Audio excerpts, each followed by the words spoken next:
Muy buenas noches a todos. Bienvenidos a esta reunión virtual. Agradecemos su participación a todos los que están conectados desde diferentes lugares, desde diferentes países. Me presento, mi nombre es Samira Mauri Duarte, médico residente de segundo año de pediatría del posgrado UNAVS Honduras. Esta noche estamos compartiendo también con mi compañero Juan Carlos Enríquez, médico residente de primer año de pediatría, UNAVS Honduras también. Y vamos a dar inicio a esta importante charla para beneficio de todos como médicos. Le voy a dejar con mi compañero, quien va a presentar al ponente, el doctor Iván Barrera.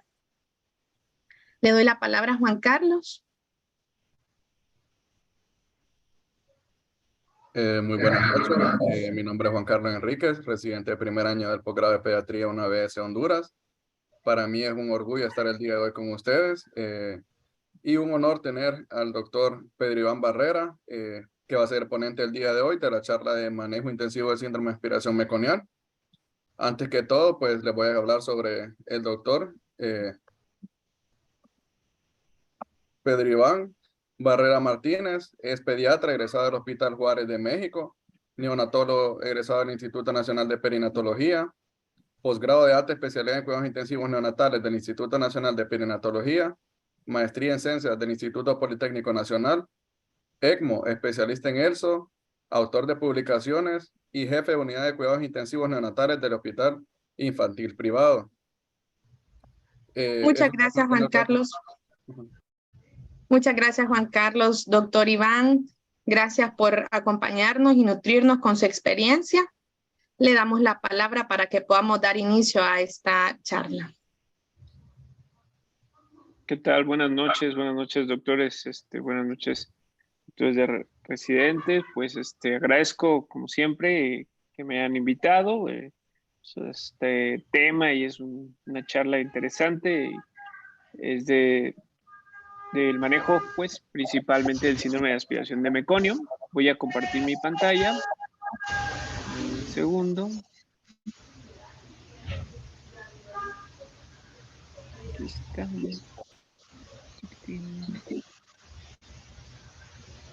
A ver. Listo.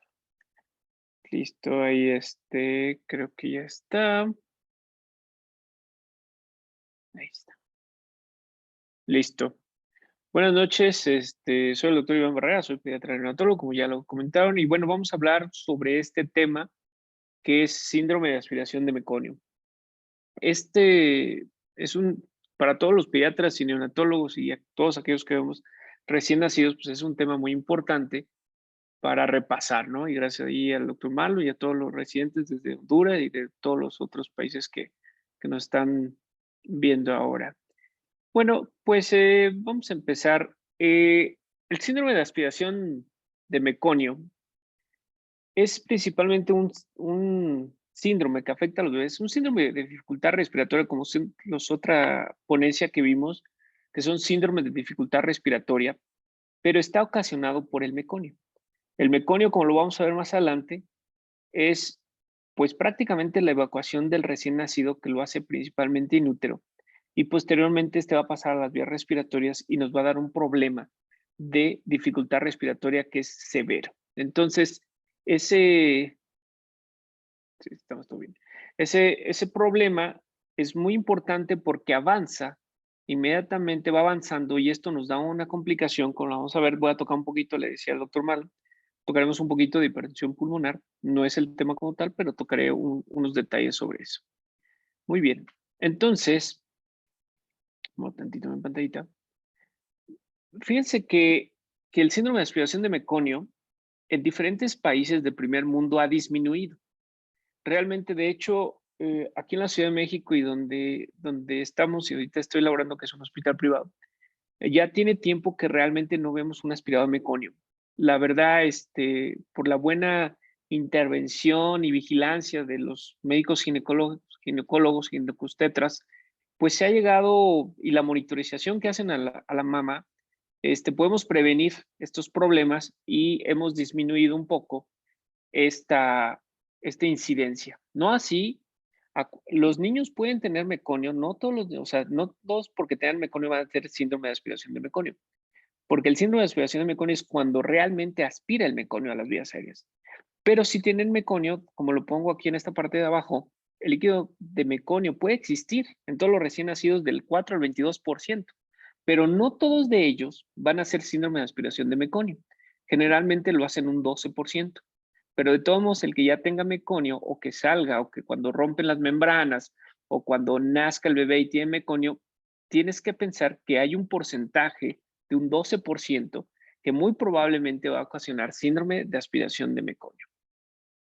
Bueno, el meconio pues obviamente es la puposita del bebé prácticamente.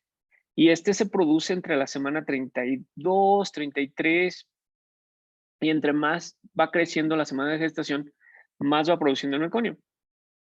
Por eso es raro verlo y la frecuencia es muy rara verla en niños prematuros o niños que sean prematuros extremos. Generalmente no lo vemos tanto. Lo vemos más a todos los que se van acercando de término y a los postérminos, que son como el grupo de riesgo que van a tener más el meconio. ¿Y qué va a hacer este meconio? Yo les digo a mis compañeros y a los residentes, este meconio es como chicle, pues. Lo que hace es que se va a meter a las vías aéreas y va a producir por primera instancia una obstrucción. Si ustedes se acuerdan en la otra ponencia que pudimos estar de dificultad respiratoria, de síndrome de dificultad respiratoria, los alvéolos estaban así. Yo les comentaba en aquella ocasión que los alvéolos por déficit de surfactante, como era en la membrana hialina, se colapsaban, ¿no? Y estos no es que tanto se colapsen, sino lo que hace aquí el meconio es que está el alveolito en esta porción y llega y se tapa el meconio aquí. Y entonces hace como un efecto de válvula, o sea, como que atrapa el aire y entonces mete aire, pero no lo deja escapar. Y entonces ese es un problema muy importante que está haciendo atrapamiento de aire. De hecho, en la radiografía vas a ver manchas, además de zonas de sobredistensión. Y vas a ver cómo lo ponen aquí, zonas de atelectasia. Esto va a producir, obviamente, si está entrando el aire, entra el aire y sale el aire, y entra el aire y sale el aire. Si entra y al salir este meconio hace como una válvula que tapa la salida, entonces va a producir atrapamiento de aire y esto puede llegar a producir una fuga de aire o un neumotórax. Además, en otros pedazos la verdad que esta es una enfermedad difícil y no muy bonita, ¿verdad? Porque está haciendo dos cosas a la vez en el pulmón. Está haciendo como una valvulita que entra el aire y la tapa, que entra el aire y ya no deja escapar, pero además produce inflamación y además produce atelectasias y colapsa porciones de pulmón. Y tú lo vas a ver un pulmón parcheado, así lo decimos literalmente. Hay zonas de atrapamiento de aire, zonas de atelectasia. Y estas zonas de atelectasia, y no obstante, aparte va a inactivar al surfactante y aparte va a producir una inflamación. Todo esto va a llegar a producir una alteración en la ventilación perfusión y esto, voy a mover tanto mi pantalla por acá, y esto va a llegar a producir una hipoxemia, una acidosis, que esto va a desencadenar en una hipertensión pulmonar. Y la hipertensión pulmonar, pues obviamente el riesgo es muy alto y esto puede ocasionar pues hasta el deceso o fallecimiento de un paciente. En esta diapositiva, muy ilustrativa, podemos ver cómo aquí está el bronquiolo, cómo aquí se está viendo que están los capilares, aquí está el alveolo, y aquí en este alveolito, como yo les decía en la otra clase, bueno, en otra ponencia, hacer alveolo no es nada fácil, ¿no? Eso se tiene un problema, y entonces este alveolito, si lo hacemos grande, vean cómo está aquí el alveolito en forma grande, y esto verde que vemos aquí es el meconio, y esto llega a producir un problema de inflamación. Y además en esta parte de arriba, como ustedes pueden ver, estas tijeritas que están aquí, empiezan a tratar de romper y estas manchas que tienen aquí son el meconio y esto empieza a producir que inactiven el meconio y empieza a producir inflamación e inactivación del surfactante.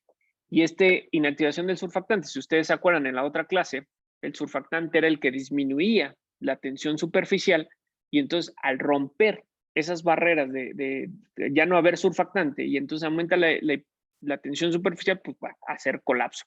Por eso de un lado están colapsados y por el otro lado esta inflamación hace que se bloquee aquí y empieza a hacer este atrapamiento de aire.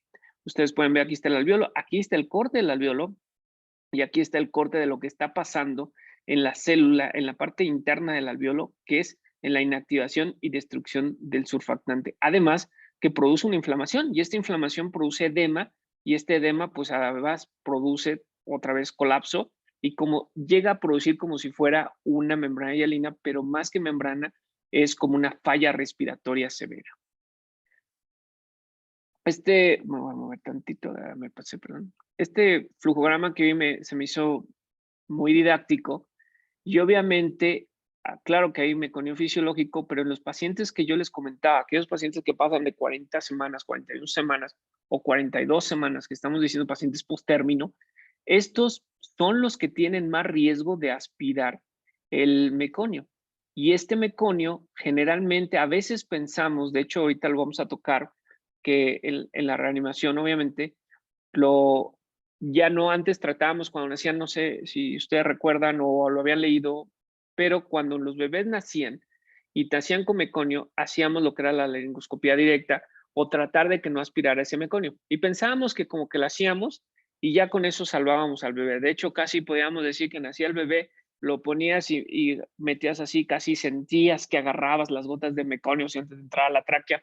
Pero obviamente, aunque fueras súper hábil y lo pudieras hacer, muy probablemente él ya estaba haciendo unos que se llaman gasping en útero, porque si ustedes, y con los ultrasonidos actualmente, se ve como los bebés dentro del útero están como tragando. De hecho, siempre están tragando el líquido amniótico, porque el líquido amniótico lo están tragando para que también, y este líquido amniótico, uno piensa que solamente lo está comiendo y se va al intestino, o sea, al esófago, pero no, está haciendo una deglución que también pasa líquido amniótico a la tráquea y a los pulmones para que el líquido amniótico normal, que no tenga meconio, va llegando a los pulmones porque el agua, al inflar los pulmones con el líquido amniótico, es lo que hace que crezca el pulmón. Si no tuviéramos líquido amniótico, habría hipoplasia pulmonar, o sea, no se desarrollaría el pulmón. Entonces, esos gasping los están haciendo totalmente siempre en útero. Entonces, si el bebé ya está presentando meconio, entonces puede ser que en útero ya está haciendo gasping y aunque tú salga el bebé y lo haga rapidísimo y tratar de hacer una laringoscopía o intubarlo, puede ser que ya haya aspirado el meconio.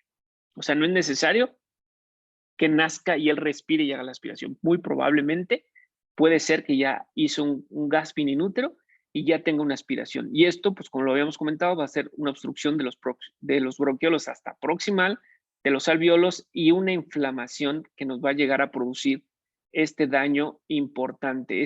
Otra vez volvemos a repetir, tiene 3 formas de qué hace. ¿Qué hace? Atrapamiento de aire, fuga de aire y atelectasia. Asimismo, va a ser neumonitis e inactivación de surfactante. Si ven en esta diapositiva, estas 4 cosas son la parte fundamental de la fisiopatología del meconio.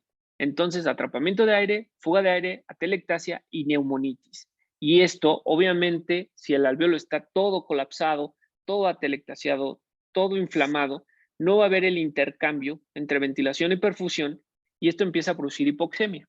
La falta de oxígeno, hipoxemia. Entonces, el cuerpo, como ya no tiene oxígeno, o sea, sí tiene, pero no puede entrar el oxígeno, no hay un adecuado intercambio. Por lo tanto, entonces empieza a acumular y empieza a hacer el cuerpo, las células, una respiración anaerobia, que empieza a producir retención de CO2 y este problema de hipoxemia, hipercapnia y acidemia va a causar hipertensión pulmonar. Y la hipertensión pulmonar es una de las enfermedades también más agresivas en el recién nacido que va a llegar a producir alteraciones muy graves y hasta muy alta mortalidad. Asimismo, lo vamos a ver un poquito más adelante, pero va a llegar porque cuando el bebé nace y no hace este buen intercambio, ¿por qué? Porque nace y empieza a tener el meconio y hace un atrapamiento de aire y altera toda la transición normal, entonces el corazón también se altera la transición, persiste la circulación fetal, que la vamos a ver como más adelante, o sea, como lo que pasa en el corazón, y esto empieza a ser un cortocircuito que predomina los cortocircuitos y esto empieza a ocasionar todo un problema tanto circulatorio además y hemodinámico. Muy bien, ahora, ¿qué es lo principal que va a pasar? Lo principal que va a pasar va a ser una dificultad respiratoria. Esto es lo que puse aquí de cuello no tiene nada que ver. pero me gustó la imagen. Pero bueno, vamos a presentar una dificultad respiratoria. Como lo habíamos visto en la otra ponencia, que voy a poner el video, el niño presenta datos de dificultad respiratoria. Yo les comentaba en la otra ponencia, yo comentaba, aquí, que el bebé presenta en una falla o un síndrome de dificultad respiratoria, va a presentar los diferentes síntomas, que son, ustedes ya los habíamos visto en aquella ocasión, que los datos de dificultad respiratoria sería aleteo nasal, taquipnea, disociación toracoabdominal y tiraje intercostal. Hasta aquí, yo sé que aquí, yo les pregunto a veces aquí en el chat para que ustedes me contesten. Aquí dicen que también están desde Nicaragua, entonces pueden contestar los de Nicaragua. Pero hasta aquí, ¿se acuerdan los que tomaron la otra ponencia la semana pasada? Los bebés tenían aleteo, taquipnea, disociación toracoabdominal, tiraje intercostal, pero ahora la pregunta es, los de síndrome de dificultad respiratoria de membrana hialina, ¿qué se acuerdan qué tenía parte de estos datos? ¿Se acuerdan que yo les decía que era característicos? No en meconio, en síndrome de distrés respiratorio en membrana hialina. ¿Se acuerdan qué parte de los datos de dificultad respiratoria también tenían estos bebés que era característico? ¿Se acuerdan? ¿Me lo pueden poner ahí en el chat? ¿Qué era lo que yo les decía? Exacto, sí estuvieron en la anterior. Perfecto, quejido expiratorio. ¿Y se acuerdan que yo les decía que solo había 3 enfermedades en el recién nacido que tenían este quejido expiratorio, que era síndrome de dificultad respiratoria en membrana hialina, taquipnea transitoria del recién nacido y neumonía? Pero, ¿se acuerdan que yo les dije que en el meconio no existía? No es que no existía, no predominaba el quejido expiratorio. Entonces, ¿qué va a predominar? Si no predomina el quejido expiratorio, predomina la hipoxemia. De hecho, estos pacientes con aspiración de meconio, es muy característico su semblante, porque son como, no sé si ustedes los han visto, pero son como los niños asmáticos. Acuérdense que yo les decía que en el problema de membrana hialina es cuando uno entra el aire y sale el aire, se colapsaba el alveolo y entonces cerraban rápido la glotis y por eso hacía el quejido expiratorio, porque el problema era al salir el aire para que no se colapsaba. Aquí el problema es al salir el aire o al entrar al aire. ¿Qué opinan ustedes? ¿Será al salir el aire o al entrar el aire en el síndrome de aspiración de meconio? Aquí en el chat pueden ponerlo. ¿Se acuerdan? ¿Qué piensan? ¿Que sea el problema al salir el aire, o sea, a la expiración, o el problema sea a la inspiración, al entrar el aire? ¿Es al entrar o al salir? Al entrar, no al salir, es al entrar el aire. ¿Por qué? Porque se acuerdan que está haciendo efecto de válvula, o sea, sí puede entrar el aire un poquito, pero hay zonas de atelectasia que se dificultan, pero entra el aire, pero lo que no puede es sacarlo, y entonces él hace como que ni entra en esa y hace hasta, tiene un semblante de verdad que parece que están ellos como, me falta el aire, y hacen como los asmáticos. Imagínense un asmático, está, y lo que más se caracteriza es la hipoxemia. Esto es principalmente lo que ustedes van a caracterizar y lo van a ver, que un problema es cuando el aire entra. Y mucho de este problema, porque tiene, lo característico va a ser los datos de dificultad respiratoria, que no predomina el quejido expiratorio, pero predomina la cara de angustia, el semblante, aunque dicen es un bebé, de verdad se ven angustiados, se ven pálidos, se ven hipoxémicos, y las gasometrías generalmente, esta gasometría la puse de otro besito, pero generalmente no tienen esta P2, tienen hipoxemia, CO2 y acidosis respiratoria. Y muchos de estos bebés pueden presentar el lactato alto porque aparte pueden cursar con asfixia perinatal. No es que pueden tener o no pueden tener, ¿eh? Es muy diferente. Un paciente puede tener síndrome de aspiración de meconio sin asfixia perinatal o asfixia más síndrome de aspiración de meconio. Ahora, es importante que en estos pacientes los abordemos y tomemos una radiografía. La radiografía la vas a ver en 2 diferentes situaciones. Puedes ver una radiografía. Ahora, aunque aquí no puse, pero mucho ojo, a veces puedes ver una radiografía ligeramente como si fuera una taquipnea inicialmente, pero rápido empiezan a evolucionar y se empieza a atrapar más aire y empieza a haber lesiones. Pero lo más frecuente es que vemos en una radiografía como este tipo de radiografía, no sé si lo alcanzan a ver, que está como parchada, como infiltrados. Obviamente, acuérdense que en un recién nacido no podemos ver tanta infiltración o algo así, no hacen como los niños grandes que ven neumonía, sino se ve en esta forma infiltrado como parches, porque hay zonas de sobredistensión y hay zonas de atelectasia. Pero ojo, también podemos ver este tipo de radiografía, que este tipo de radiografía, si ustedes la ven, dicen, ay, no, pues este parece membrana hialina. Sí, también se puede ver como una membrana hialina porque recuerden que inactiva todo el surfactante y realmente lo puedes ver como si fuera una enfermedad de membrana hialina. Entonces, ojo porque podemos presentar 3 características en la red. Bueno, de hecho, 4 características en la radiografía, pero principalmente la más frecuente es de esta forma. Posteriormente también se puede ver como membrana hialina o pueden encontrar un neumotórax.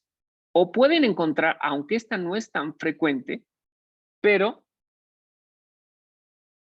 a veces en una ocasión pueden encontrar un dato sugestivo de hipertensión pulmonar, aunque este es más sugestivo de una hipertensión pulmonar sin síndrome de aspiración de meconio, pero pueden encontrar también en una placa de esta manera. Pero las más frecuentes son las primeras placas que yo le enseñé, y de estos niños con síndrome de aspiración de meconio, chequen que el 10 al 30% pueden hacer neumotórax. Entonces hay que tener mucho en cuenta eso. Ahora, obviamente, el abordaje es, acuérdense, paciente que nace. Yo siento que el diagnóstico en esta ocasión no es tan difícil. ¿Por qué? Porque si, como veíamos en el flujograma, es una paciente post-término de 41 o 42 semanas. Nace y el gineco te dice tiene meconio espeso, 3 cruces, 4 cruces. Después de que nace empieza con datos de dificultad respiratoria. Tiene hipoxemia, ¿sí? Y tomas, el abordaje es, tomas una gasometría, le encuentras con hipoxemia y con retención de CO2. Esta sí es característica, hipoxemia y retención de CO2. Y tomas una radiografía y ves las imágenes que yo les puse. Si tienes a la mano y puedes tomar un ecocardiograma, puedes ver los datos, que ya lo hemos comentado, esto lo voy a pasar porque ya lo vamos a comentar más adelante, pero son datos de hipertensión pulmonar. Entonces, así sería el abordaje inicialmente en estos pacientes. Ahora, es muy importante que hace años, cuando yo era residente, como ustedes, o sea, ayer, casi ayer, anteriormente, de hecho, nosotros, el paciente que estaba con meconio o que nacía con meconio, cuando nos decían, este paciente nace con meconio, o el clínico nos decía de meconio, preparábamos inmediatamente el laringo y hacíamos lo que era la laringoscopía directa.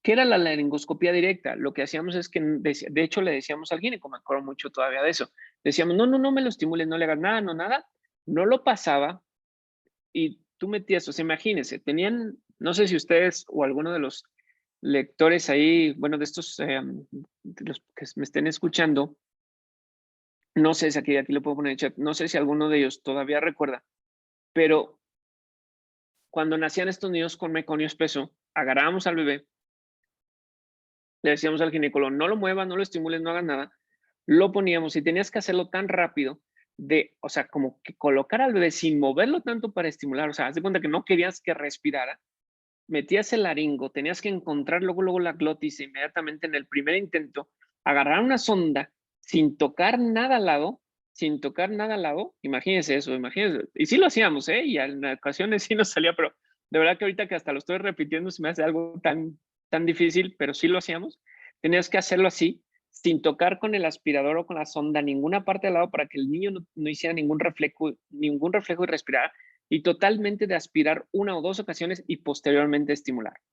O sea, la verdad que aquí me comenta la doctora Beatriz, sí lo hacíamos, sí, de verdad que sí lo hacíamos y era algo pues sumamente abismal porque a veces te decían, no lo muevas y no lo pasan, y yo ya, no, pues ya valía. Entonces, muy en cuenta por estas situaciones y a veces con el estrés, a veces con con la angustia, no lo alcanzabas y lo único que estabas haciendo era producirle más hipoxemia.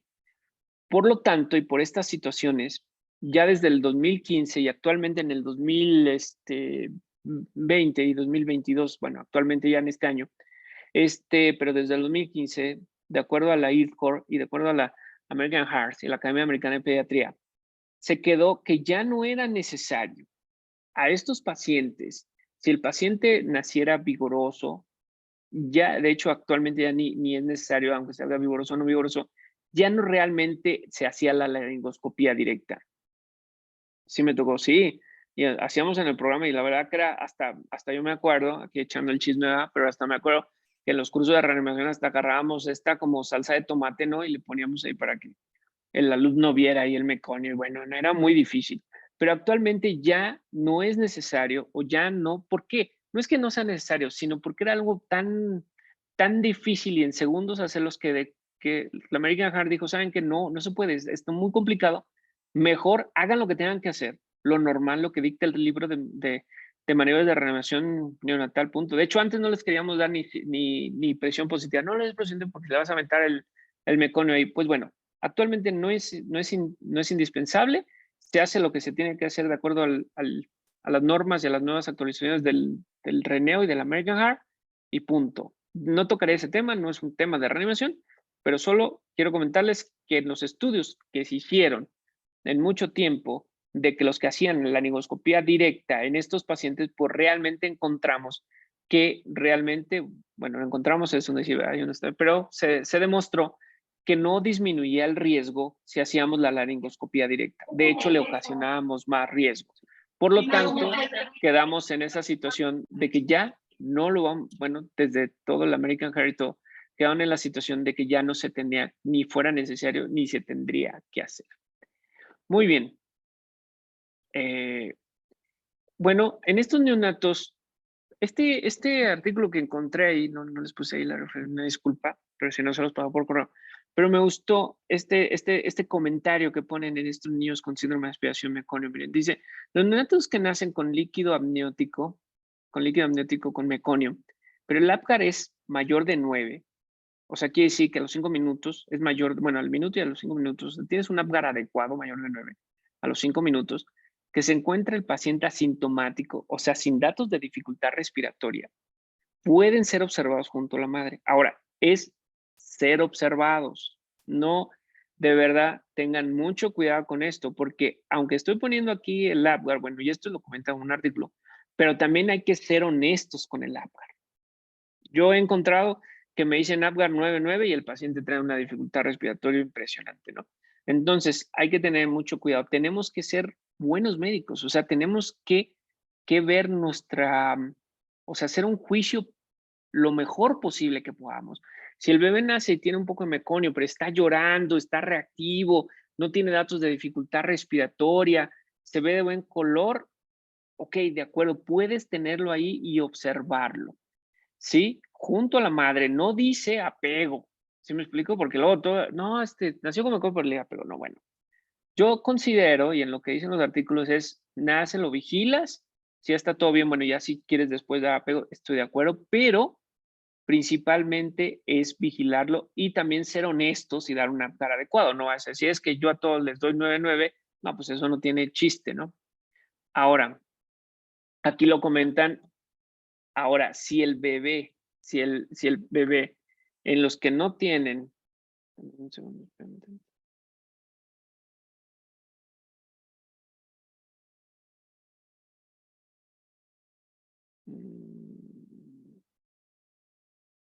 bueno, si en los pacientes que el Apgar a los 5 minutos, fíjense qué interesante es aquí, tiene un Apgar menos de 9 y se observa se debe de observar en la sala de transición durante 4 horas. Eso me agradó. Sí, ¿verdad? Aquellos que tienen, porque por algo le diste un 7.8, o por algo le diste un 6.8, o por algo le diste un Apgar para ti, para tu, como doctor, como pediatra, no consideraste que a los 5 minutos tuvieran 9 porque algo viste. Entonces, estos pacientes no es que hay alojamiento, y no, estos pacientes es algo que hay que vigilar. Y aunque ponen ahí 4 horas, yo hasta diría que hasta 6 horas. Pero está bien, ahí dice 4 horas, se puede extender 6 horas o hasta 12 horas y vigilarlo. Ahora, ¿por qué? Porque la mayoría va a presentar dificultad respiratoria de nacimiento. Entonces hay que tener mucho en cuenta si el paciente que tuvo meconio, el Apgar estuvo bajo, empezó con datos de dificultad respiratoria, bueno, este bebé ya es totalmente diferente y entonces tienes que darle apoyo principalmente y darle de oxigenación, porque el problema que va a tener inicialmente es de oxigenación. Y entonces, si tú no le mejoras la oxigenación, va a llegar a lo que decimos que va a producir toda la vasoconstricción y todo el problema del meconio, va a llegar a una hipertensión pulmonar. Tenemos diferentes estrategias para ventilarlos. Tenemos ventilación de alta frecuencia, tenemos óxido nítrico, tenemos hasta, bueno, hasta ECMO en un momento dado. Y puntas nasales de alto flujo, ¿no? Entonces, ¿qué pasaría? Bueno, en este paciente, cuando nace un bebé, ya no estamos hablando del bebé que nació súper bien, que tiene una... No, no. Nace el bebé, tiene un Apgar menos de 9, salió con meconio, tiene datos de dificultad respiratoria, le puedes iniciar con cámara cefálica principalmente, pero si este bebé en las primeras horas te empieza a requerir más del FiO2 al 50% o el Silverman está incrementando de 3 a 4, generalmente ya está teniendo un deterioro y ya está teniendo una alteración en la ventilación perfusión y en estos tienes que pasar a otra fase respiratoria, que puede ser CPAP o puntas nasales de alto flujo. Ahora, es muy importante que está comentando que requiera más del 50% para mantener una buena saturación, pero luego dicen los doctores, no, pues es que yo le pongo la cámara cefálica y le pongo el oxígeno, pero está al 100%. Obviamente que si la pones el oxígeno directo, sin un blender, y le estás dando 100%, pues nunca vas a saber si realmente está requiriendo más. Entonces, ojo con eso, ¿no? Porque esto aplica si tú tienes un blender. Si no tienes un blender y le estás poniendo el oxígeno al 100%, tal vez al principio va a estar saturando bien. Si no tienes un blender y no puedes hacer eso, decir, bueno, si requiere más del 50%, bueno, empieza a ver el abordaje, empiezas a ver los datos de dificultad respiratoria que no incrementa el Silverman y empiezas a ver una gasometría y una radiografía. Y bueno, ahora, aquí si le pongo CPAP o puntas nasales de alto flujo, les pongo este artículo porque hay un poco de controversia y la verdad sí es una situación de que mucho tiempo, no sé si aquí, también aquí alguien, ¿cómo se dice?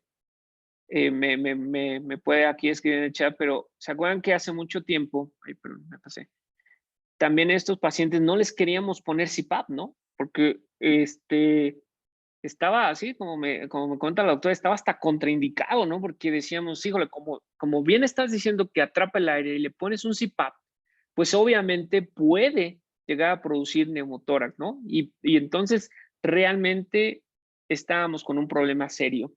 Entonces, la verdad, tratábamos de no poner CPAP, pero también había una situación como una laguna grande de decir, bueno, pero tampoco lo voy a intubar luego, ¿no? O sea, estábamos como esa disyuntiva. Y seguimos, ¿eh? O sea, realmente eso no ha cambiado en su totalidad. Pero bueno, aquí hay un artículo que fue un metaanálisis y se me hizo interesante. Y aquí fueron pacientes que hicieron, los aleatorizaron. Y entonces pacientes que pusieron 67 pacientes, algunos de control, que solo, los de control, quiere decir que solo le ponían el casco de oxígeno, ¿va? Y los de el grupo de estudio le ponían el CPAP. Entonces encontraron que a los que les ponían el CPAP, este era el grupo control que tenía nada más puro casquito con oxígeno, muchos de estos caían en ventilación mecánica. Y a los que le ponían el CPAP, muchos de estos disminuían o eran muy pocos los que realmente caían en ventilación mecánica. Pero, pues sí, obviamente, vean el neumotórax, en los que le ponían casco, pues obviamente no iba a tener ningún riesgo de neumotórax, aunque de todos modos pueden hacer neumotórax sin ponerles ventilación a estos de meconio. Y el porcentaje fue pequeño de los niños, de 67 niños, miren, solo el 1%. Ahora, es muy importante, no quiero que se vayan a confundir en esto, sí puede ser un bebé, si requiere, si tiene una dificultad respiratoria moderada, si no tiene una acidosis respiratoria marcada, si la gasometría, yo le puedo decir, Si tienes dificultad respiratoria con un silvano entre 2 y 3, si tu saturación se mantiene con una fracción de oxígeno que no la tienes que subir a más de 60% y lo puedes poner en CPAP, pero no tiene acidosis respiratoria, está bien, lo puedes manejar en CPAP, pero con mucho cuidado porque sí puede tener un incremento de riesgo, ¿verdad? Pero en aquel paciente, sí, exacto, como dice la doctora, eso es lo que, y eso que me comenta la doctora Beatriz, lo iba a comentar en este momento. Y el problema no era que realmente, sí tiene riesgo, pero no era que realmente todos estos bebés hacían neumotórax. El problema es que no, y hay que ser sinceros, no colocábamos adecuadamente el CPAP. Y entonces ese era más el problema, porque a veces hasta pacientes que tenían taquidemia transitoria, pues hacíamos neumotórax. De hecho, tenían mucho miedo y la gente no quería poner, prefería mantenerlos en casco por no ponerles otro medio, porque sentían que iban a hacer neumotórax. Bueno, en este estudio, vean que el porcentaje es muy bajo. Obviamente hay que saber colocar bien el CPAP. Ahora, por falta del tiempo y una disculpa, no pude encontrar algún estudio que en meconio se pudiera poner puntas nasales de alto flujo y fuera mejor. En la experiencia te puedo decir que tienes las dos opciones. Hemos manejado CPAP, hemos manejado puntas nasales de alto flujo con buenos resultados entre 1 y 2, mientras, vuelvo a repetir, mientras no tengas, que no subas más de FIO2 más del 40, y algunos dicen 40, son muy estrictos, a otros dicen 60%, puedes tener rango de acuerdo a tu unidad, 40 o 60%, y que no tenga una acidosis respiratoria, puedes mantener una fase 2. Ahora, el surfactante, y aquí antes de que yo adelante, quisiera escucharlos, bueno, leerlos más bien, aquí en el chat. ¿Qué opinan del surfactante? Eso yo creo que es una de las más controversias en síndrome de aspiración de Mecón. ¿Le ponen surfactante? ¿No le ponen surfactante? ¿Han puesto surfactante? ¿Qué opinan? ¿Me pueden poner algunos comentarios antes de empezar, nada más para darnos una idea en forma general, mientras yo tomaré un poquito de agua? ¿Qué opina? ¿Qué opina el fórum? ¿Le ponen surfactante o no? Me dice una autora, sí, perfecto. ¿Quién da más? Solo una participación. Tenemos muchos aquí, participen más. ¿Está escrito? Sí, sí, sí. Sí. El inconveniente es el precio, sí, eso lo vamos a ver ahorita. Sí, sí, el inconveniente es el precio. Pues sí, vamos a ver porque es interesante. La verdad que este tema sí me gustó, es interesante. Hace mucho que ya no teníamos pláticas de meconio, pero vamos a ver más que están los residentes. Es importante que podamos ver este punto. Vean, hay varios estudios. Esta es una revisión sistemática, del 2016. Hicieron una revisión de varios estudios. Aquí están, 465 estudios, fueron seleccionando y dijeron, bueno, vamos a ver. Y aquí lo hicieron combinado, ¿no? O sea, dijeron a unos que les van a poner surfactante y a otros antibióticos, que también vamos a ver ese punto. Pero bueno, vamos a ver. Y dijeron, ok, vamos a ponerle surfactante y vemos qué onda. Esto que está aquí es SLLL, quiere decir que hicieron lavados con surfactante, porque se hacen lavados con surfactante. Y esto quiere decir BS, hacían solamente aplicación en bolo. Hicieron diferentes y vieron estancia hospitalaria, duración de ventilación mecánica, duración de oxígeno y neumotórax. Y lo único que encontraban, no hubo diferencia en las demás variables, pero hubo diferencia solamente en los pacientes que necesitaban ECMO como una salida, pues, como quien dice, para una mejoría. Entonces, muchos de los pacientes que se le aplicó surfactante algunos disminuyeron un poquito la estancia hospitalaria y los días de ventilación mecánica, pero no hay un dato significativo, pero en necesidades de ECMO sí. En neumotórax y en mortalidad, aquí no está, sí está mortalidad, aquí está. En mortalidad no hubo diferencia, ni aunque le hicieras lavado, ni aunque le hicieras en bolo. Realmente, o sea, ¿qué quiere decir esto? Que de todos modos el porcentaje que fallecían era igual en los dos grupos, ya sea si le ponías, no le ponías, o si lo hacías en lavado, o si lo hacías en bolo. Y me van a preguntar, porque yo sé, y entonces me van a preguntar, oye, doctor, ¿y cómo se hacen esta onda de los lavados o esta onda de esto? Bueno, la verdad, si ustedes buscan infinidad de cosas, o sea, realmente, y hasta este año, este año 2023, la verdad, no tenemos un consenso. Sí, aquí me dice, mira, alguien que no lo ha puesto perfecto. Aquí tenemos no tenemos un consenso de realmente cómo le pones el surfactante, cómo haces el lavado. Aquí les puse un ejemplo, por ejemplo, un ejemplo de estos estudios en el 2019.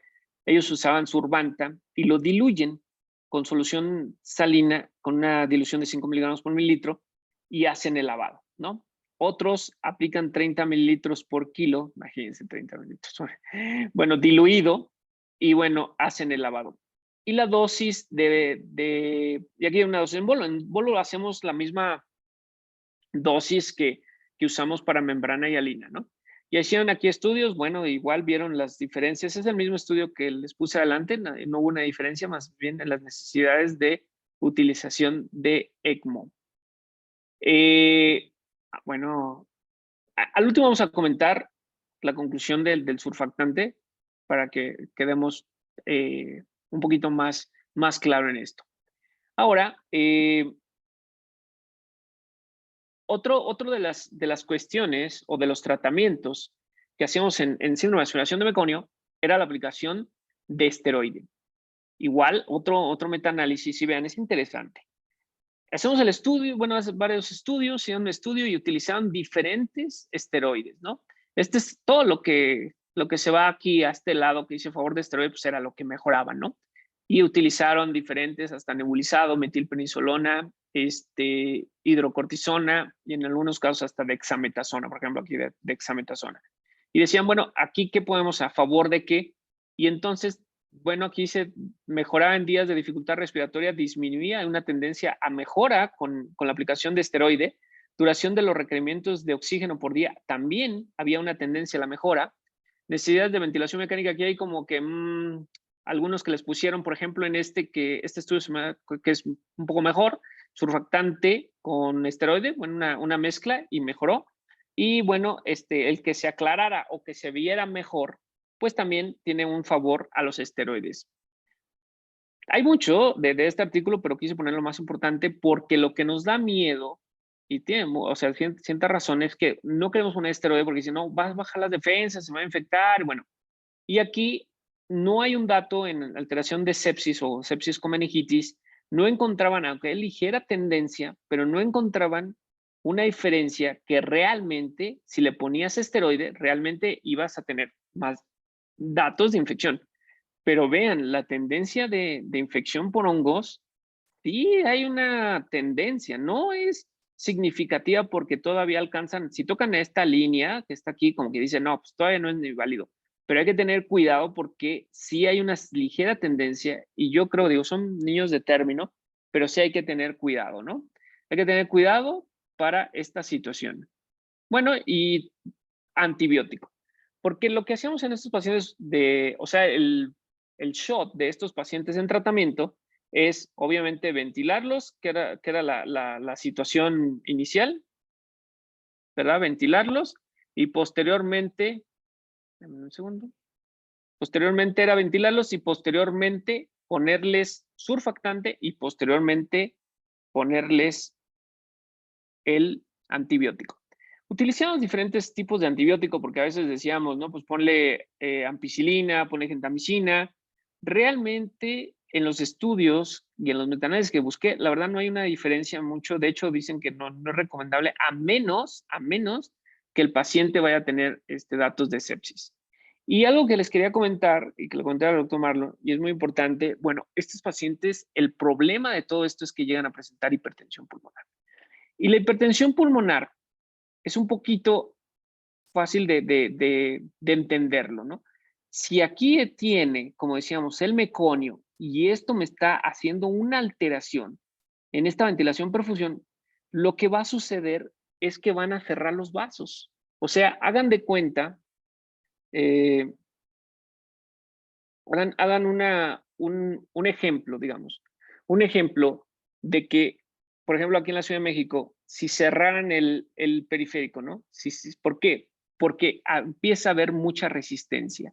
Si empieza a haber mucha resistencia, bueno, no que lo cerraran, vamos a decir, por ejemplo, ahorita que está lloviendo, si está lloviendo y se colapsa mucho o hay mucha congestión, por decirlo así, en el periférico, entonces toda esta resistencia, todos estos carros que van aquí, digamos que este es, bueno, quiero explicarles primero, este es el lado derecho del corazón, está el corazón en una forma, como viendo un ecocardiograma, que es una forma hacia atrás, o sea, una forma de cabecita.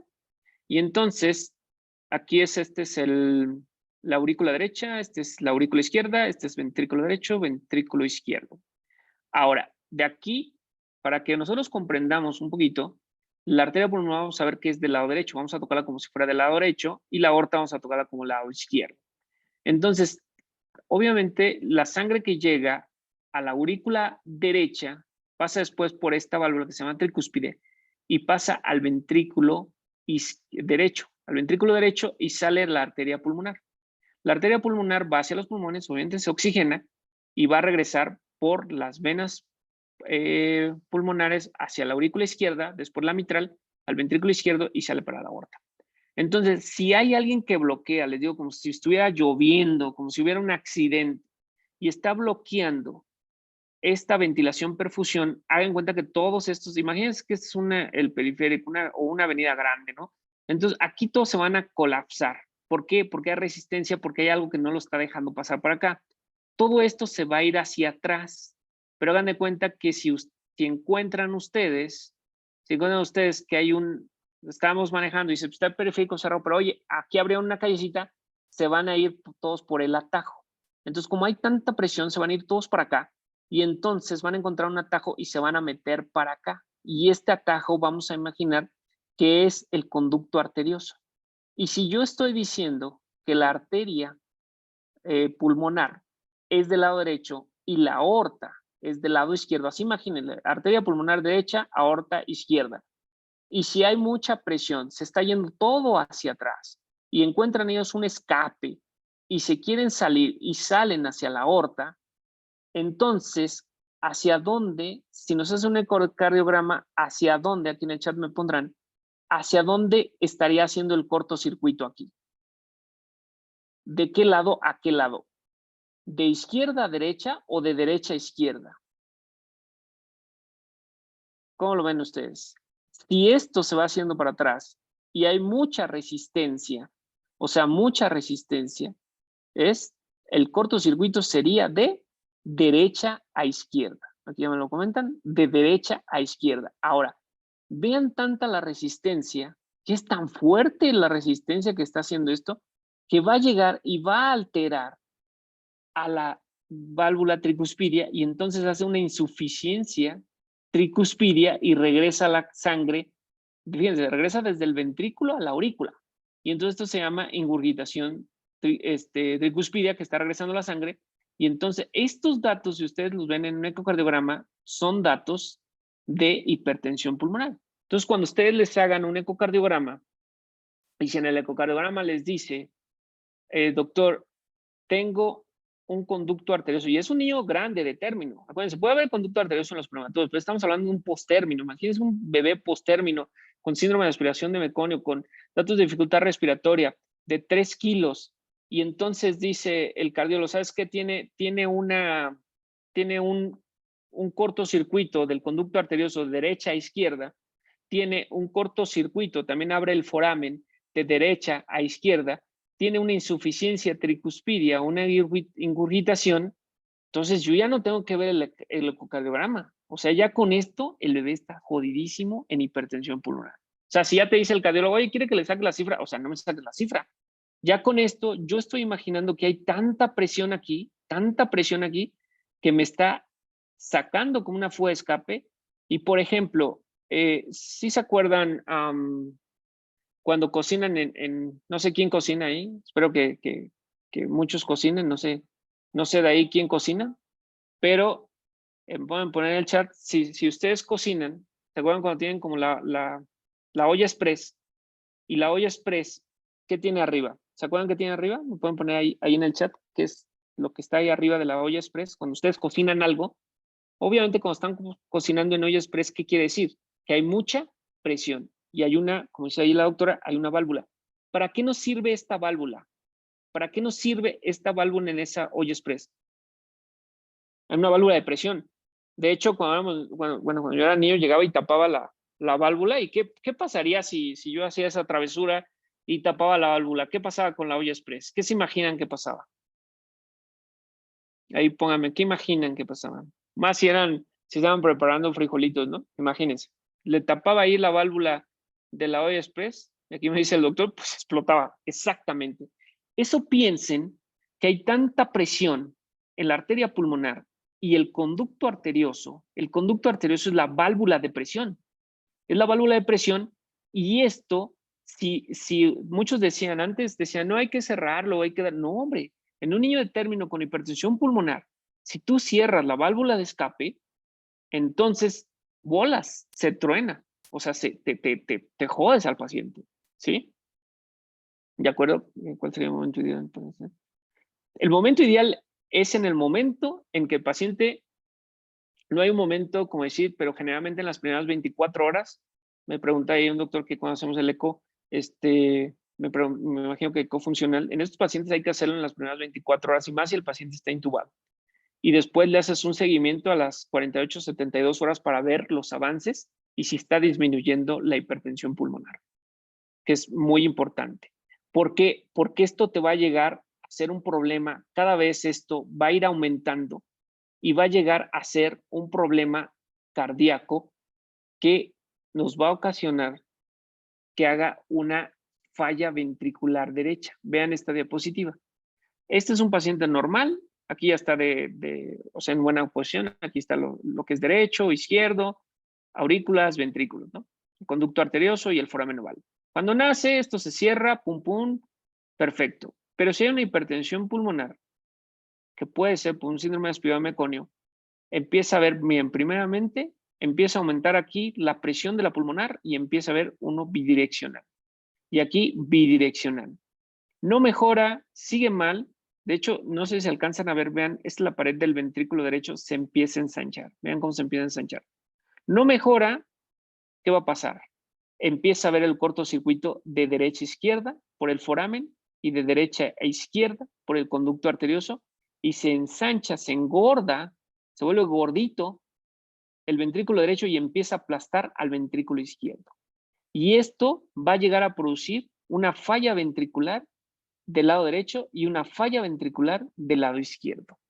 Y esto nos va a llegar a ser un problema, porque pasa esto, y va a llegar a ser un problema que a la larga nos va a hacer falla ventricular.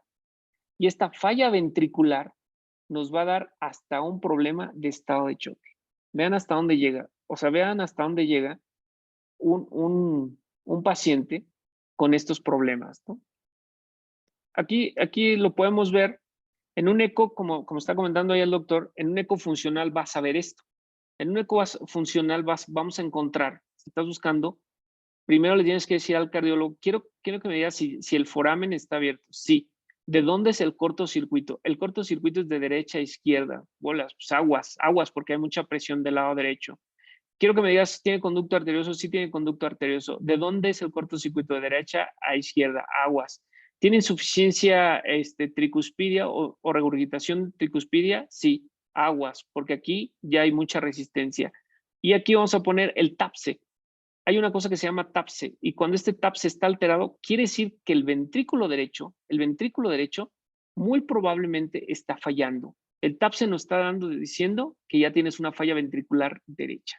Entonces, ojo con eso. Y ahora, vean lo que pasa, ¿no? Un paciente que tiene meconio va a producir toda una alteración a nivel pulmonar. Y, por ejemplo, ya lo vimos, y lo que se está recomendando, por ejemplo, este es un artículo muy reciente, y dice, ¿sabes qué? Ponle todo. Si tienes las posibilidades, ponle todo. ¿Qué es todo? Lo intubas, si es que está grave, si tiene una hipoxemia, si tiene una acidosis respiratoria, lo intubas, le pones surfactante, lo puedes poner en ventilación convencional o ventilación de alta frecuencia y le pones surfactante. Y solo así puedes tener una disminución en los pacientes. ¿Por qué? Porque les vas a ayudar porque muchos de estos van a ser hipertensión pulmonar. Y si tú le pones todo el combo, por ejemplo, los 3 shots, o sea, le pones el óxido nítrico, bueno, le pones el surfactante, el óxido nítrico, la ventilación de alta frecuencia, le estás asegurando que este paciente lo puedes mejorar antes de que caiga a un de oxigenación en membrana extracorpórea. Ahora, no quiere decir que a todos los niños que tengan meconio le vas a poner eso. Vas guiándote por el índice de oxigenación. Y si pones óxido nítrico, bueno, es importante, antes de poner el óxido nítrico, es abrir el alveolo. Acuérdense que el óxido nítrico es un gas. Si no abres el alveolo, aunque le estés metiendo un montón de gas y está colapsado, pues va a ser lo mismo. No te va a beneficiar. Necesitas abrir primero el alveolo. Por eso yo les digo que no pongan todo a la vez. Todo esto es como cocinar, ¿no? Si ustedes han cocinado, no sé si imagino que si cocinan. Si cocinan, por ejemplo, sí, me dice aquí la doctora cocina. Por ejemplo, si no contamos con óxido nítrico, no te preocupes, ahorita comentaremos al último cómo podemos hacer. Lo que les acabo de comentar es que si cocinan, por ejemplo, si yo quiero hacer unos huevos a la mexicana, y entonces yo digo, bueno, los ingredientes son, pues son huevitos, son jitomates, son cebollas, aceite, bla. Si yo agarro todo eso y lo aviento a un sartén todo junto, ¿realmente podré hacer estos huevos? O sea, ¿me saldrán bien? ¿O qué opinan? O sea, si agarro todos los ingredientes y los aviento al mismo tiempo. ¿Ustedes opinan que eso me va a beneficiar? O sea, que eso me va a hacer cocinar bien. ¿Qué opinan? O sea, ¿creen que sí? ¿Creen que sí? Porque pues yo digo, son todos los ingredientes, son los mismos ingredientes. En teoría debería funcionar, ¿no? Entonces, si ustedes mismos no lo hacen cuando cocinan, no lo hagan cuando estén manejando un paciente. Tienen que darle su tiempo, ¿verdad? Entonces, tal vez digan, no, primero se pone el aceite, luego se pone la cebolla. ¿Y por qué? Porque cada cosa tiene su tiempo. Si no le damos a cada tratamiento un tiempo adecuado, entonces no vamos a tener no vamos a saber cocinar adecuadamente. Yo digo que la medicina es como saber cocinar, tienes que darle su tiempo. Aquí les pongo nada más un esquema, por si lo quieren, lo voy a quitar aquí para que tomen una foto. Es un esquema si tuvieran óxido nítrico o tienen óxido nítrico, ¿cómo lo utilizamos? Se utiliza entre 15 puede ser hasta 20, bueno, con un índice de oxigenación, perdón, de 15 es cuando nosotros ponemos ya óxido nítrico. Y usamos de 20 partes por millón con FIO2 al 100%. Posteriormente, aunque pongo aquí 4, pero puede extenderse hasta 6 horas de tratamiento. Y puedes hacerle un descenso de 5 en 5. De 5 en 5 hasta que llegue tu FIO2, o sea, bajas la FIO2. Primero le pones el óxido nítrico, 20 partes por millón. Esperas 4 o 6 horas. Si en esas 4 o 6 horas le puedes ir bajando la FIO2 despacio, del 5 en 5, hasta mantener 60% de FIO2, hasta este momento, y si tu saturación y tu PO2 en la gasometría está bien, puedes continuar los descensos. De 5 partes por millón te vas 1 parte por millón hasta llegar a 5 partes por millón y luego te quedas en 1 parte por millón. Cuando tengas 1 parte por millón, yo aquí nosotros agregamos sildenafil y ya posteriormente te dejas 1 parte por millón hasta posteriormente retirarlo. Ese sería un esquema de aplicación de óxido nítrico. Ahora, mucho ojo en la hipertensión pulmonar, porque a veces utilizamos diferentes medicamentos, pero si el paciente tiene hipotensión, tengan mucho cuidado, porque estos pacientes, como yo les decía, como van avanzando y producen falla ventricular derecha y luego falla ventricular izquierda, van a tener esto ya no va a dejar sacar la sangre a la parte de la aorta y va a llegar a producir una hipotensión y esto me puede llegar a producir un estado de choque.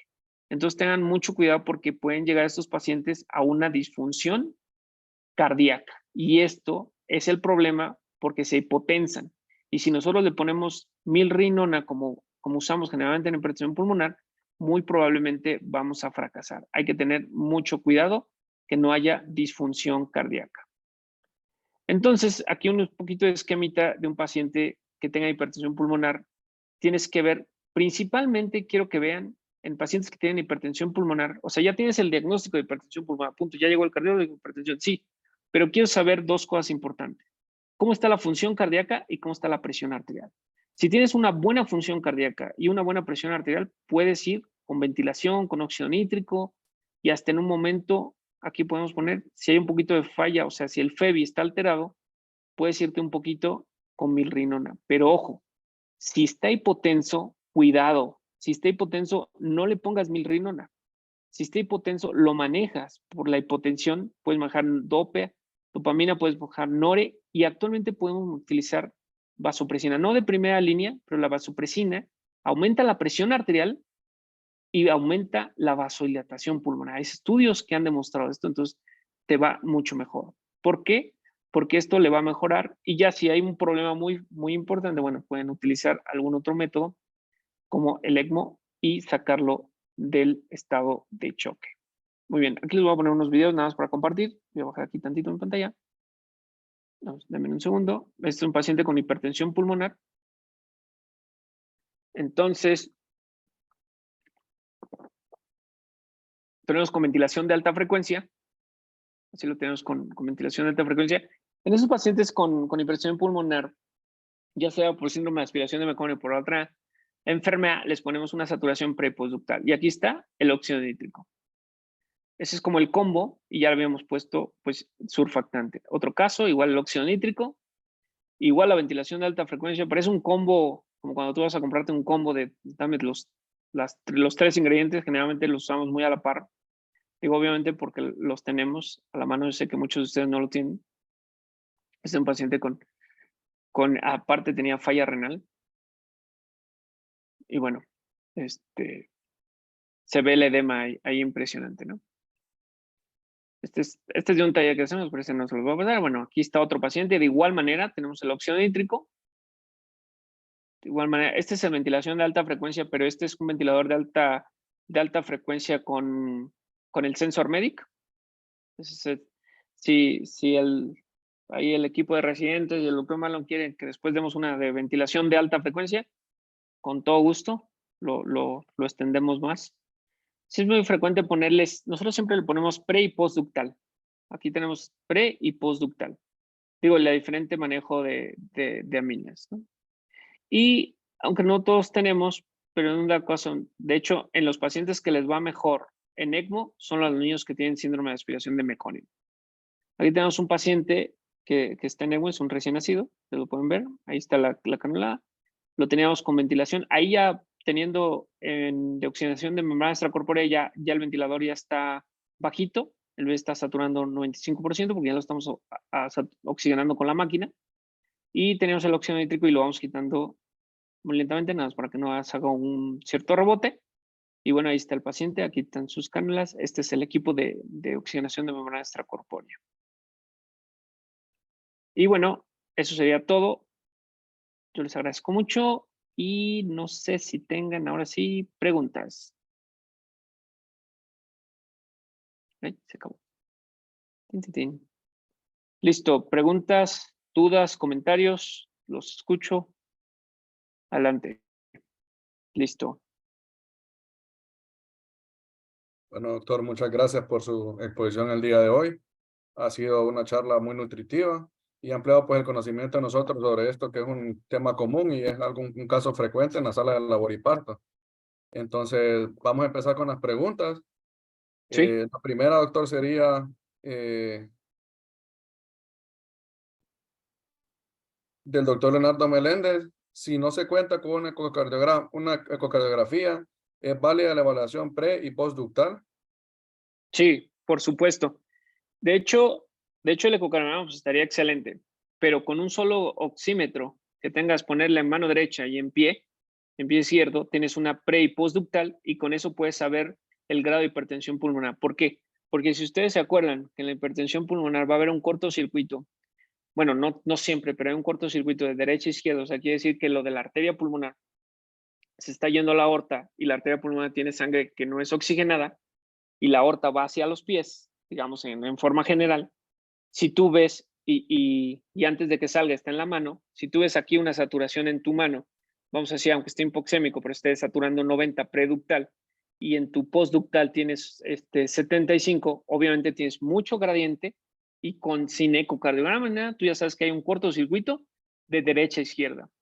Y es un paciente de término con síndrome de aspiración de meconio, con datos de hipoxemia, y si la diferencia es tan grande, es que tienes un buen gradiente, o sea, si hay una diferencia tan grande entre la pre y postductal, la hipertensión pulmonar está severa. De hecho, nosotros siempre le ponemos, a pesar de que hacemos ecocardiograma y todo, pero no podemos tener al cardiólogo ahí todo el día, entonces ponemos la saturación pre y postductal y conforme vamos viendo que esta relación se va juntando, ya tienes una saturación vamos a decir, ya te dan 93 y a lo mejor ya tienes una saturación postductal de 85, luego 88, luego 89, luego 90, 92, 90, ya sabes que vas mejorando. O sea, la verdad es un oxímetro es prácticamente súper útil en pacientes con hipertensión pulmonar y es el mejor punto para estar viendo la mejoría o que vaya empeorando el paciente. Pero sí, adelante, sí es muy necesario. Ok, gracias. Otra pregunta, doctor. Sí. Quisiera saber cuál es la experiencia que tiene usted con el lavado de surfactante y lo Sí. recomendaría. No, qué bueno que me preguntan eso porque la verdad, mira, en los estudios ahí que puse y en muchos que veíamos por ahí, en muchos estudios, y como aquí me puso un doctor, parece que el surfactante, sí, todo está súper indeciso, nadie sabe qué onda. ¿Por qué? Voy a comentar algo ahí del surfactante en forma general. Hay dos problemas en niños de síndrome de aspiración meconium. Uno de los problemas es que cuando hacemos el lavado, antes hacíamos el lavado con surfactante, y nosotros que hemos hecho talleres con pulmones de conejo, haces un taller de pulmón de conejo y haces un lavado con solución fisiológica, con pura solución fisiológica, que le hacemos un lavado, lo hacemos, ¿saben para qué es? Lo hacemos el lavado, o sea, como si estuvieras haciendo un lavado bronquial, pero con pura solución fisiológica. Al estar haciendo eso, lavar el pulmón, le robamos todo el surfactante y el paciente presenta una membrana hialina en forma severa. Entonces, imagínense, si tú haciendo, lo diluyes con solución fisiológica al surfactante y le haces lavado, entonces, aparte de que le puedes barrer el surfactante que le estás poniendo, pero se lo puedes barrer, o sea, ellos dicen, no, pero le estás poniendo, pues sí, pero le vas a barrer un poco, aparte imagínate que le estás echando, y son niños grandes, son niños de 3 kilos. ¿Cuánto le pones de Survanta? 4 mililitros por kilo, 4 por 3 serían 12 mililitros. Entonces, imagínate echarle 12 mililitros ahí a la tráquea, así, y le estás lavando y aspirando, entonces causan mucha hipoxemia, y si el bebé tiene mucha hipoxemia, lo vas a llevar a una hipertensión pulmonar. Realmente, aunque haya lavados y aquí hay estudios que dicen que sí, yo no hago lavado bronquial con surfactante, o sea, se van a poner peor, pero sí utilizo surfactante. Pero esto que les voy a platicar, sé que me están oyendo en muchas partes de países y todo, ¿verdad? Pero tengan mucho en cuenta que esta es mi experiencia, ¿ok? Eso no viene en ningún estudio, esto que les voy a decir, no voy a comentar, el doctor dijo, no, bueno, esto es una poca de experiencia mía y así es como yo lo hago y si está mal, pues bueno, no es que todo lo tengan que replicar, ¿no? Pero lo que yo estaba haciendo, viendo esa situación de que lavado bronquial con surfactante, aparte de que me gastaba mucho, me daba mucho problema de hipoxemia, lo que hacía es que yo lo pongo en bolo normal. ¿Sí me explico? O sea, ¿cómo lo vas a usar? 4 mililitros por kilo vas. O sea, se lo pongo, ¡fum! Y se lo dejo ahí. Y ya ven que cuando le pones surfactante, dice, no lo aspires hasta si es Survanta, 8 horas, si es Curusur, 12 horas. Yo lo que hago es que le pongo el shot de surfactante normal, como la dosis que le toca, y en 4 horas lo aspiro. O en 4 o en 6 horas. Independientemente si es Curusur, si es Survanta, no me interesa. Y en otras le pongo otro y le pongo otro. Le pongo como 3 shots. Y ya, lo que haya sacado y lo que haya hecho y lo que haya funcionado y vas. Y ya me voy con pura ventilación. ¿Por qué? Porque lo que tú necesitas es que el problema del mecón es que está inactivando el surfactante. Entonces, si tú le pones surfactante y lo dejas ahí, se va a inactivar. Y aparte le va a hacer más secreciones y le va a hacer más atrapamiento de aire. Por eso decían que hicieras lo lavado. Pero el lavado a mí no me funciona porque hace mucha hipoxemia. Entonces, lo que hago es como un medio mix, ¿no? Le pongo el surfactante, espero 4 o 6 horas, se lo aspiro normal. No tampoco estar aspirando fuerza ni hacerle lavado. Simplemente lo aspiro normal, como aspirarías a un paciente, y le pongo otro shot. Lo aspiro normal y le pongo otro shot. Generalmente pongo hasta 3 dosis o 4. Esa es en mi experiencia, ¿eh? En mi experiencia. Los estudios dicen que el lavado y que en bolos que puede funcionar, pero que no hay mucha diferencia en mortalidad. Eso es lo que dice la evidencia en los artículos y en los metaanálisis que han hecho. No sé si más o menos con eso les puede aclarar, ¿no? Entendido, doctor. Otra pregunta. Si el paciente con SAM y datos de choque, que en rayos X observamos cardiomegalia y no tenemos eco, ¿se podría iniciar prostaglandina E1? Generalmente, si el paciente, no siempre, ojalá que tuviéramos el eco, ¿verdad? Pero si no hay el eco, hay datos clínicos, ¿ok? Hay datos clínicos. ¿Cómo qué datos clínicos? Si el paciente se empieza a hipotensar, ¿no? Si el paciente empieza a tener taquicardia o bradicardia, si el paciente empieza a tener uresis baja, si el paciente tiene un lactato alto, entonces muy probablemente ya te está haciendo falla ventricular.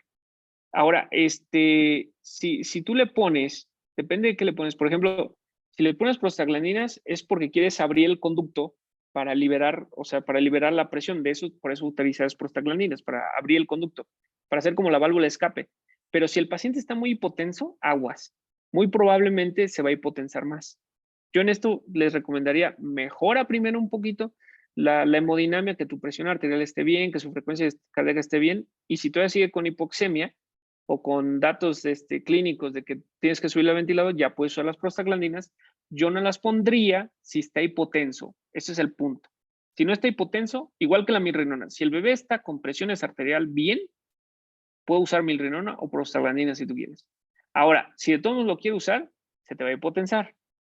Y es como yo les digo, si ves que está nublado, que hay rayos y que estamos en temporada de lluvia, va a llover. El que sepas el conocimiento no quiere decir que lo puedes prevenir. Pero dices, quiero usar milrinona, quiero usar prostaglandina, se te va a hipotensar. Entonces ponle una mina, dopa, y luego le pones lo demás. Esa puede ser otra opción. ¿De acuerdo?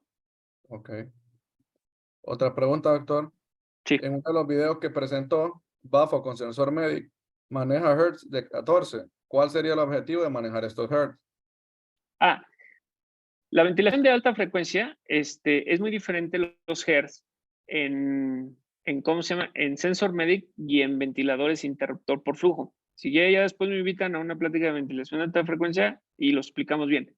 Los Hertz depende mucho de la edad. Ya hay una se las paso en la otra situación, en la otra plática, y hay una tablita donde te dice sensor MEDIC de acuerdo al peso son los Hertz. Y ya después lo mueves de acuerdo al CO2. Pero inicialmente lo pones por el peso. No quiere decir que le toquen 14 a todos. Es por el peso del bebé. Si pesa tanto, si pesa tanto. Si es interruptor de flujo como el drag, cambian los Hertz de acuerdo al peso. Pero los Hertz inicialmente es de acuerdo al peso. Es una tabla de acuerdo al peso.